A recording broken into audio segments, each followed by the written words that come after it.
Nababahala ngayon ang Pilipinas, lalong-lalo na ang pamunuan ng hukbong sandatahan ng Pilipinas at ng National Task Force for the West Philippine Sea sa paglalayag sa ngayon ng Chinese tugboat papuntang Escudasol o mas kilala bilang Xiaobinjiao sa China.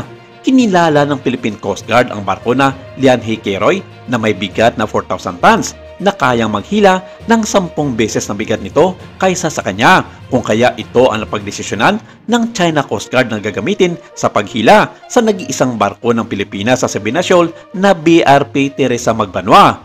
Ayon sa ibinahagi ni Ray Powell na dating piloto ng US Air Force at founder director ng Sealight, sinabi nitong umalis ang naturang barko ng China sa home base nito sa Fujian Naval Base noong September 10 at patungo ito sa direksyon ng West Philippine Sea. Ito'y sa bilis na 7 knots. Ayon kay Powell, tinutumbok ito ang direksyon ng Xiaobinjiao kung saan nagkakaroon sa ngayon ng matinding standoff sa pagitan ng mga tropa ng China at ng Philippine Coast Guard.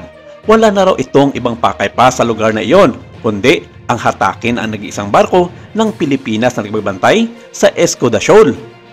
Maraming eksperto ang nagsasabing ito na ang hudyat ng China para wakasan ang pananatili ng BRP Teresa Magbanwa sa inangking teritoryo sa West Philippine Sea na walang mangyayaring pagdanak ng dugo. Nasa mga tauhan na ng Philippine Coast Guard na nakadestino sa nasabing barko nakasalalay kung anong mga hakbang ang kanilang gagawin upang pigilan ang nasabing tugboat ng China na ihihila sa kanila patungong direksyon ng Hainan Island. Bukod pa rito, napag-alaman na kakasuhan ng gobyerno ng China ang mga tauhan ng Philippine Coast Guard na nakasakay sa BRP Teresa Magbanwa dahil sa paglabag ng mga ito sa kanilang batas at pangimasok sa teritoryo ng People's Republic of China sa katimugang bahagi ng Asya.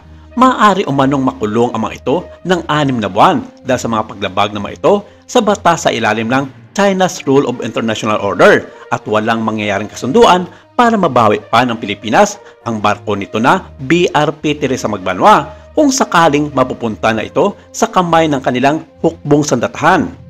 Lumilitaw na maingat na tinitimbang noon ng Beijing ang mga planong paghatak ng sasakyang pandagat ng Pilipinas na sinasabi nitong illegal na nakadeploy sa isang pinagtatalunang atol na naging plagong flashpoint sa West Philippine Sea. Gayunpaman, nagbabala ang mga eksperto na ang anumang maling kalkulasyon ay maaaring mag-trigger ng armadong tunggalian na mag-uudyok para ma-activate ang Mutual Treaty ng Pilipinas sa US. Si Hobo, Director ng South China Sea Strategic Situation Probing Initiative o SSCPI, isang think tank na nakabase sa Beijing, ay nagsabi na ang paghatak sa BRP Teresa Magbanwa ay isa sa mga pinakamagandang opsyon para sa China. Saad niya, the ship at Sabinasol can of course be pulled away, but whether it should be towed or not depends on how the situation develops. The best way out is that the ship lives on its own, but if the Philippines escalate its provocation, I don't think we can rule out further action by China.